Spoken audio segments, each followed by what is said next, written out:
हरे कृष्णा दोस्तों, आपके अपने चैनल देवलोक स्टोरीज में आप सबका स्वागत है।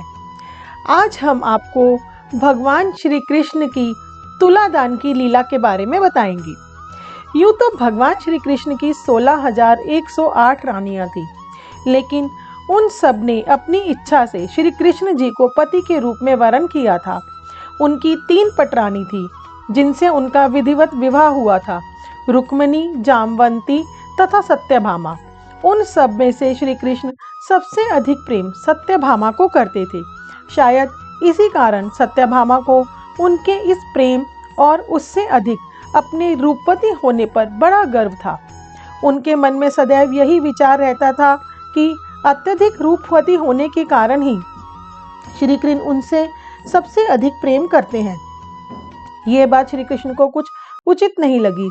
उन्होंने सत्यभामा के इस भ्रम को दूर करने की योजना बनाई।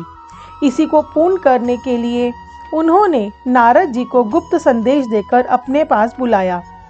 एक दिन घूमते हुए प्रभु दर्शन की इच्छा से जब नारद जी उनके महल में गए तो सबने उन्हें प्रणाम किया तथा यथोचित उनका सम्मान करके उनके सम्मुख खड़े हो गए। यूं ही बातों बातों में सत्यभामा ने कहा कि हे महर्षि, आप मुझे आशीर्वाद दीजिए कि अगले जन्म में भी भगवान श्री कृष्ण ही मुझे पति रूप में प्राप्त हों। नारद जी बोले, हे देवी, ऐसा हो तो सकता है, परंतु इसके लिए कुछ नियम है। तब सत्यभामा ने कहा, हे महात्मा, ऐसा क्या नियम है, आप मुझे बताइए। मैं अपने प्रभु को जन्म जन्मांतर को पाने के लिए सारे नियमों का पालन कर सकती हूँ। तब नारद जी बोले, यदि कोई व्यक्ति अपनी सबसे अधिक प्रिय वस्तु इस जन्म में दान करे तो अवश्य ही वह वस्तु उसे अगले जन्म में प्राप्त होती है।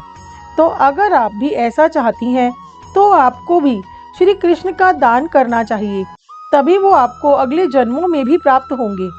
तो फिर मैं प्रभु को किसे दान करूं? सत्यभामा ने नारद जी से पूछा। आप हमें ही दान कर सकती हो प्रभु को, नारद जी बोले।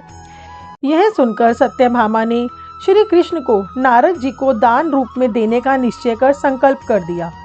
जब अपने दान की वस्तु साथ ले नारद जी स्वर्ग लोक को जाने लगे तो सत्यभामा को चिंता हुई। उन्होंने सोचा, बाद के लिए अपना बनाना था, परंतु प्रभु तो अभी से ही हमसे अलग हुए जा रहे हैं। यह सोचकर सत्यभामा रुक्मिणी के पास पहुंची और उन्हें सारी बात कही। तब तक नारद जी श्री कृष्ण को अपने साथ ले जाने की तैयारी कर चुके थे। तभी रुक्मिणी ने जाकर कहा, हे ऋषिवर, आप प्रभु को अपने साथ कैसे ले जा सकते हैं? तो नारद जी बोले, क्यों नहीं ले जा सकते?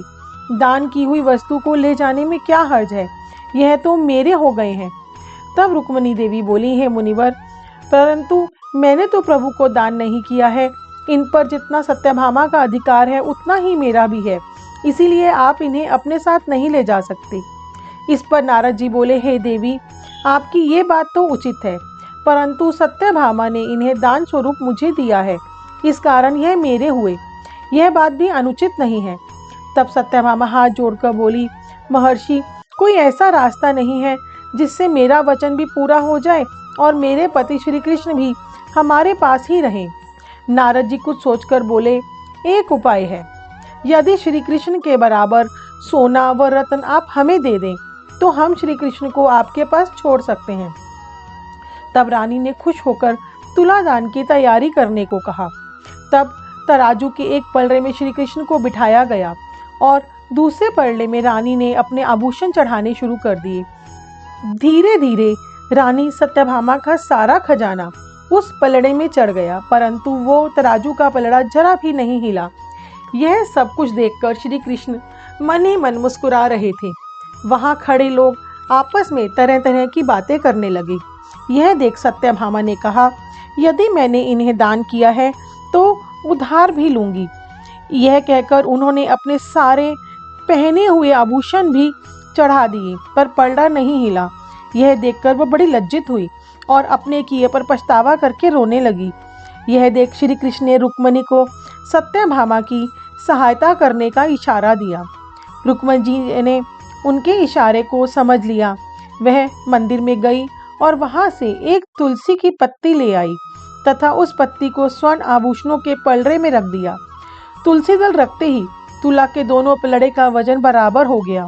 यह देखकर रानी सत्यभामा बहुत शर्मिंदा हुई। उन्होंने श्री कृष्ण तथा अन्य रानियों से क्षमा मांगी। उन्हें अपनी भूल का एहसास हो चुका था। यह देखकर श्री कृष्ण बोले, जीवन में अगर कुछ करना है तो निस्वार्थ प्रेम करो। अगर स्वार्थ के वशीभूत होकर कुछ करते हो तो अपने जीवन की बहुत सी वस्तुओं को खो दोगे। तब नारद जी तुलसी दल लेकर स्वर्ग को चले गए।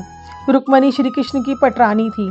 तुलसी के कारण ही वे अपनी व अन्य रानियों के सौभाग्य की रक्षा कर सके।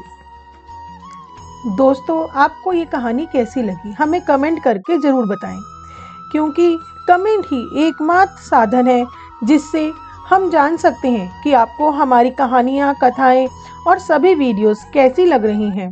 आप लोगों की कोई सजेशन हो तो वो भी आप कमेंट करके बता सकते हैं।